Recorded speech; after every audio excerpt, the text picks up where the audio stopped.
महाराज ययाति ने दीर्घकाल तक राज्य किया था। अंत में सांसारिक भोगों से विरक्त होकर अपने छोटे पुत्र पुरु को उन्होंने राज्य दे दिया और वे स्वयं वन में चले गए। वन में कंद मूल खाकर क्रोध को जीतकर वानप्रस्थाश्रम की विधि का पालन करते हुए पितरों एवं देवताओं को संतुष्ट करने के लिए वे तपस्या करने लगे। वे नित्य विधि पूर्वक अग्निहोत्र करते थे। जो अतिथि अभ्यागत आते उनका आदर पूर्वक कंदमूल फल से सत्कार करते और स्वयं कटे हुए खेत में गिरे अन्न के दाने चुनकर तथा स्वतः वृक्ष से गिरे फल खाकर जीवन निर्वाह करते थे। इस प्रकार पूरे 1 सहस्त्र वर्ष तप करने के बाद महाराज ययाति ने केवल जल पीकर 30 वर्ष व्यतीत कर दिए। फिर 1 वर्ष तक केवल वायु पीकर रहे। उसके पश्चात 1 वर्ष तक वे पंचाग्नि तापते रहे। अंत के 6 महीने तो वायु के आहार पर रहकर एक पैर से खड़े होकर वे तपस्या करते रहे। इस कठोर तपस्या के फल से राजा ययाति स्वर्ग पहुंचे। वहां देवताओं ने उनका बड़ा आदर किया। वे कभी देवताओं के साथ स्वर्ग में रहते और कभी ब्रह्मलोक चले जाते थे। उनका यह महत्व देवताओं की ईर्ष्या का कारण हो गया। ययाति जब कभी देवराज के भवन में पहुंचते तब इंद्र के साथ उनके सिंहासन पर बैठते थे।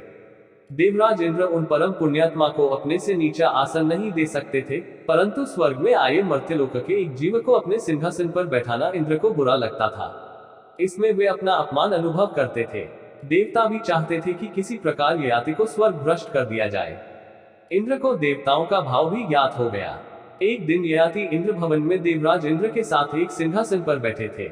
इंद्र ने अत्यंत मधुर स्वर में कहा, आप तो महान पुण्यात्मा है, आपकी समानता भला कौन कर सकता है। मेरी यह जानने की बहुत इच्छा है कि आपने कौन सा ऐसा तप किया है जिसके प्रभाव से ब्रह्मलोक में जाकर वहां इच्छानुसार रह लेते हैं। ययाति बड़ाई सुनकर फूल गए और वे इंद्र की मीठी वाणी के जाल में आ गए। वे अपनी तपस्या की प्रशंसा करने लगे। अंत में उन्होंने कहा, इंद्र, देवता, मनुष्य, गंधर्व और ऋषि आदि में कोई भी तपस्या में मुझे अपने समान दीख नहीं पड़ता। बात समाप्त होते ही देवराज का भाव बदल गया। कठोर स्वर में वे बोले, ययाति, मेरे आसन से उठ जाओ। तुमने अपने मुख से अपनी प्रशंसा की है, इससे तुम्हारे में सब पुण्य नष्ट हो गए जिनकी तुमने चर्चा की है। देवता, मनुष्य, गंधर्व, ऋषि आदि में किसने कितना तप किया है यह बिना जाने ही तुमने उनका तिरस्कार किया है। इससे अब तुम स्वर्ग से गिरोगे। आत्म प्रशंसा ने ययाति के तीव्र तप के फल को नष्ट कर दिया। वे स्वर्ग से गिर गए। उनकी प्रार्थना पर देवराज ने कृपा करके यह सुविधा उन्हें दे दी थी कि वे सत्पुरुषों की मंडली में ही गिरे।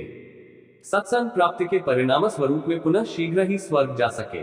आई थिंक यह सच्ची कहानी आपको अच्छी लगी होगी। यदि अच्छी लगी है तो हमारे चैनल को लाइक, कमेंट एंड सब्सक्राइब करें। मिलते हैं ऐसी ही एक सच्ची और रोचक घटना के साथ नेक्स्ट अगले वीडियो में। तब तक के लिए जय श्री राम।